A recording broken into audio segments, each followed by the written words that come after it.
Good evening, কেমন আছেন আপনারা? চলুন আজকে বানিয়ে দেখাই আপনাদেরকে কড়াই পনির। তার জন্য নিয়ে নিয়েছি 200 গ্রাম পনির।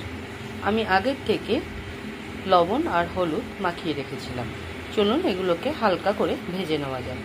পনিরটা এরকম শ্যালো ফ্রাই হবে। No onion, no garlic. কড়াই পনিরের জন্য কিছু সবজি আমি বানিয়ে নিয়েছি। কিছু বেসিক মশলা আমি নিয়ে নিয়েছি। সর্ষের তেল, এখানে রয়েছে আদা, কাঁচা লঙ্কা, কাজু এবং টমেটো। এগুলিকে আমি পেস্ট বানাবো।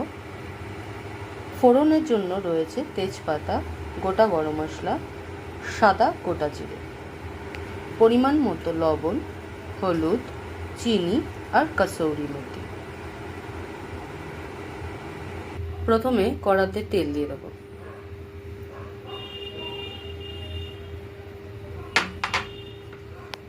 ফোড়ন মশলাগুলো দিয়ে দেবো, ভালো করে ফ্রাই করে নেব।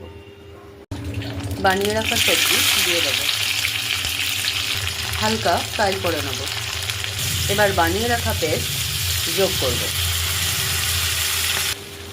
পরিমাণ মতো লবণ, পরিমাণ মতো হলুদ আর চিনি সংযোগ করে মশলাটি কষিয়ে নেব। এমতো অবস্থায় তেল ছাড়লে জল অ্যাড করব। গ্রেভি ফুটে উঠলে পনিরগুলো অ্যাড করে দেবো।